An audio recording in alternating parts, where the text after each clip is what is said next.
بسم اللہ الرحمن الرحیم۔ یوم اقبال کی روداد۔ زندہ قومیں اپنے آباء و اجداد کے کارناموں کو کبھی نہیں بھولتی اور ہر سال ان کے خاص دن اتنے جوش و خروش سے مناتی ہیں کہ بیتے دنوں کی یاد تازہ ہو جاتی ہے۔ ڈاکٹر علامہ اقبال کے نام کو کون نہیں جانتا، جنہوں نے اپنی شاعری کے ذریعے امت مسلمہ میں ایک نئی روح پھونک دی۔ یوم اقبال پر ہر سال کی طرح اس سال بھی ہمارے کالج میں ایک ادبی تقریب منعقد ہوئی۔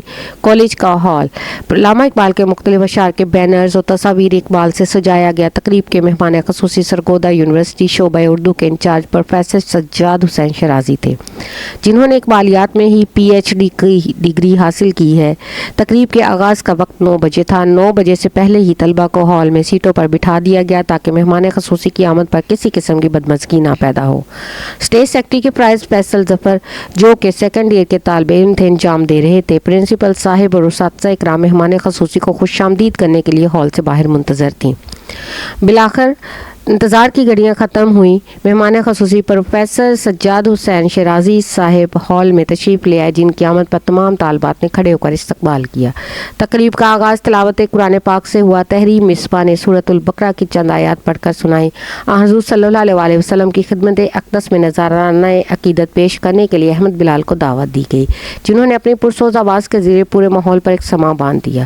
پھر تقریب کا باقاعدہ آغاز کیا گیا۔ اسٹیج سیکرٹری نے آج کے دن کی اہمیت کو اجاگر کرتے ہوئے کہا، آج کا دن اس لیے اہمیت کا حامل ہے کہ یہ اس عظیم ہستی کی یاد میں منایا جا رہا ہے جس نے مردہ قوم میں زندگی کی نئی لہر دوڑا دی۔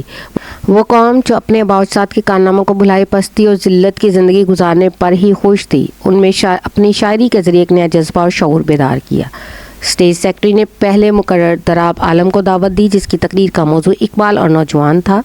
ان کی تقریر کے نمایاں پہلو یہ تھے کہ اقبال کو نوجوان سے بہت لگاؤ تھا۔ اقبال نے شاہین کی علامت بھی نوجوانوں کے لیے استعمال کی تھی، کیونکہ انہیں شاہین ایک بلند پرواز، بے نیاز، غیرت مند، تیز نگاہ اور خلوت نشیں پرندے کی حیثیت سے پسند تھا۔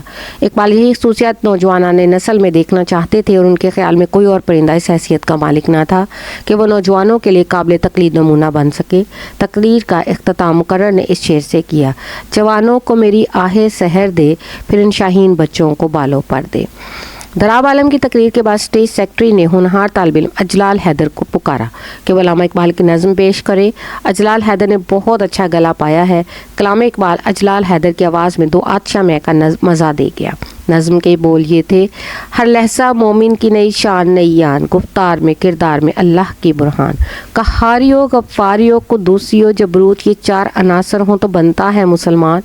ہم سایہ جبریل امی بندہ خاکی ہے، اس کا نشیمن نہ بخارا نہ بدخشاں، یہ راز کسی کو نہیں معلوم کہ مومن قاری نظر آتا ہے حقیقت میں ہے قرآن۔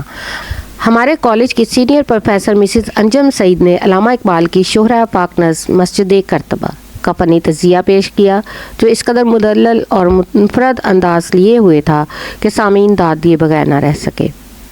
بعد ازاں کالج کی ایک سینئر پروفیسر مسز سلمہ شریف کے مضمون کا موضوع شکوہ تھا، جس پر اظہار خیال کرتے ہوئے کہ شکوہ مسدس میں ہے اور اقبال سے پہلے حالی مرحوم کی مسدس مد و جزر اسلام کو ملت اسلامیہ میں بے انتہا شہرت نصیب ہوئی، آپ نے ان دونوں مسدس نظموں کا تقابلی جائزہ پیش کیا اور علامہ اقبال کی نظم کو بالحاظ فن حالی کی نظم سے فائق قرار دیا۔ آپ کا مقالہ اتنا مدلل تھا اور لہجہ اتنا دھیما اور ملائم کہ مسدس حالی سے جذباتی وابستگی رکھنے والے معززین کے چہرے پر ناگواری کی کوئی ہلکی سی شکن بھی نمودار نہ ہوئی۔ اسٹیج سیکرٹری نے کالج کے طالب محمد ارشد کو دعوت دی، جس کی تقریر کا موضوع اقبال کا مرد مومن تھا۔ محمد ارشد نے کہا کہ مرد مومن کی اصطلاح قرآنی اور اسلامی ہے۔ اقبال جس مثالی معاشرے کی تشکیل کا خواب دیکھتے ہیں، ان کا ہر مثالی اور معیاری فرد بندہ مومن کہلوانے کا حق مستحق ہے۔ اقبال نے انسان کامل کے لیے مرد مومن کی قرآنی اصطلاح اس لیے استعمال کی ہے کیونکہ ان کے نزدیک صرف اسلام ہی ایک ایسا دین ہے جو اپنی اعلیٰ تعلیمات کی وجہ سے اپنے پیروں کی مادی اور روحانی بلندیوں تک پہنچا سکتا ہے۔ تقریر کا اختتام اس شعر پر کیا، کوئی اندازہ کر سکتا ہے اس کے زور بازو کا، نگاہ مرد مومن سے بدل جاتی ہیں تقدیریں۔ پھر کالج کے لیکچرار مسز عفت قاضی نے اقبال مرحوم کی بانگے درا کی غزل سے بال جبریل کی غزل تک کے فنی سفر کی داستان پیش کی۔ حوالے کے طور پر آپ نے جو شعر منتخب کیے انہوں نے حاضرین کو تڑپا کر رکھ دیا۔ کالج کے طالب علم عزیز احمد لالی نے اقبال کی غزل جو بانگے درا میں شامل ہے گا کر تقریر میں سما باندھ دیا۔ غزل کے اشعار تھے: جنہیں میں ڈھونڈتا تھا آسمانوں میں زمینوں میں، وہ نکلے میرے ظلمت خانہ دل کے مکینوں میں۔ محبت کے لیے دل ڈھونڈ کوئی ٹوٹنے والا، یہ وہ میں ہے جسے رکھتے ہیں نازک آپ گینوں میں۔ خاموش اے دل، بھری محفل میں چلانا نہیں اچھا، ادب پہلا کرینہ ہے محبت کے کرینوں میں۔ اسٹیج سیکرٹری فیصل ظفر نے سیکنڈ ایئر کی طالبہ دانیہ حسن کو دعوت دی، جسے اقبال شاعر اور فلسفی کے عنوان پر اپنی تقریر پیش کی اور بہت خوبصورت انداز میں علامہ کی شخصیت، فن اور پیغام پر بحثیت مجموعی روشنی ڈالی اور تقریر کا اختتام اس شعر پر کیا: عروج آدم خاکی سے انجم سہمے جاتے ہیں کہ یہ ٹوٹا ہوا تارا ماہ کامل نہ بن جائے۔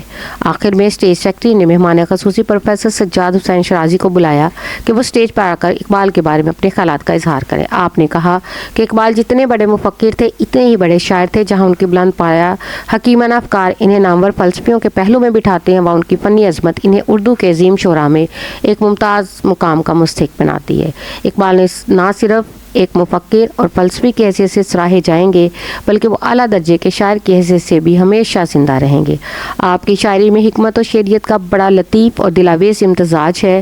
تقریر کا اختتام انہوں نے اقبال کے اشعار پر کیا: خودی کیا ہے راز درون حیات، خودی کیا ہے بیداری کائنات، یہ موج نفس کیا ہے تلوار ہے، خودی کیا ہے تلوار کی دھار ہے۔ تقریب کے اختتام پر پرنسپل صاحب نے مہمان خصوصی، اساتذہ اور طلباء و طالبات کا شکریہ ادا کیا۔ یوں یہ ایک اچھی تقریب اچھی یادوں کے ساتھ حاضرین مجلس کے دل و دماغ میں محفوظ ہو گئی۔ شکریہ۔